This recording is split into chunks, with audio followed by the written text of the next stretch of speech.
Sulaiman bin Sabah yang berusaha Barisan Penolong Kanan terdiri daripada Cik Yasmin Yusrina Penolong Kanan Pentadbiran, Encik Empili Anak Janing Penolong Kanan HEM, Encik Michael Anak Patih Penolong Kanan Co-Curriculum, dan yang dihormati YDP PIBG SK Ulu Roban dan timalannya, guru-guru, murid-murid, ibu bapa sekalian. Salam perpaduan, salam madani, salam sepun sepuruk meneraju kecemerlangan, dan salam segulai sejalan. Jadi pada pagi ini saya berasa sangat gembira, ataupun kita berasa sangat gembira kerana kita dapat berkumpul sekali lagi di dewan ini, tak lain dan tak bukan iaitu untuk meraihkan Hari Kebangsaan peringkat sekolah kita. Dan saya ingin kongsikan tema yang telah diberikan kepada Hari Kebangsaan kita pada tahun ini, iaitu Malaysia Madani Tekad Perpaduan Penuh Harapan. Jadi kalau kita tengok betul-betul, Madani dia mengandungi 6 trust. 6 trust utama. Kalau kita nak tengok dalam apa di kertas tu tadi ada diedarkan. Jadi yang pertama, apa yang kita mau capai dalam Malaysia Madani. Jadi yang pertama adalah budaya bangsa. Maksudnya kita mesti berbudaya, amalan budaya yang baik, yang boleh dicontohi, dan juga berdaya cipta. Negara kita perlukan rakyat yang berdaya cipta supaya apa yang kita pakai, apa yang kita buat adalah hasil kita sendiri, tidak terlalu bergantung kepada negara luar. Selain daripada itu, keyakinan. Kita mesti yakin pada kita sendiri. Maksudnya kita boleh berdiri pada kaki sendiri.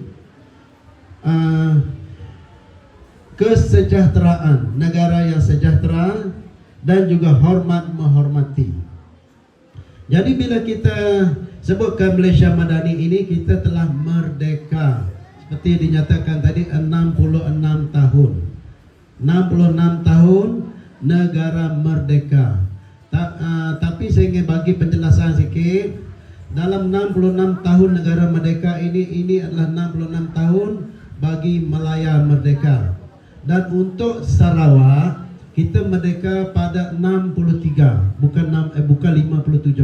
Jadi maksudnya kita yang ke-60. Yang ke-60. Untuk Sarawak yang ke-60. Okey, supaya kita jelas tentang ini dan supaya kita tidaklah keliru dengan sejarah. Jadi sejarah kita perlu bagi tahu dan kita mesti hayati. Jadi bila negara kita merdeka, apa yang perlu kita buat? Jadi ini saya perlu kongsikan dengan murid-murid sekalian. Negara merdeka ini dicontohkan sebagai kita ada sebuah rumah.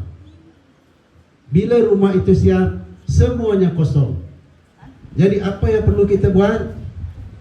Jadi pengisian rumah kita itu, apa yang perlu kita isi supaya kita selesa di dalam. Contohnya kalau rumah itu baru, kita perlukan kerusi, kita perlukan kelengkapan yang untuk keselesaan. Tetapi bagi kita sebagai rakyat Malaysia, sebagai murid, apakah peranan kita? Sekarang kita memang sudah bebas dari penjajah. Tapi penjajahan itu bukan saja penjajah fizikal.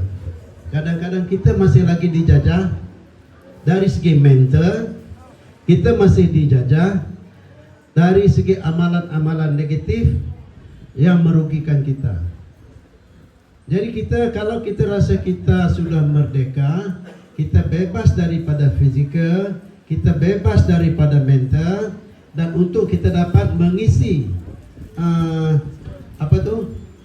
pengisian untuk kemerdekaan kita. Jadi macam mana kita nak mengisi? Yang pertama adalah kita mestilah menghormati seperti yang terdapat dalam konsep Malaysia Madani. Kalau kita hormat satu sama lain, dan kita akan ada hidup aman dan harmoni. Kalau kita aman dan harmoni, apa yang kita buat semuanya akan berjaya. Dan juga kita mestilah meraihkan kepelbagaian. Maksudnya dalam kita masyarakat Malaysia ini, kita bukan hanya satu bangsa.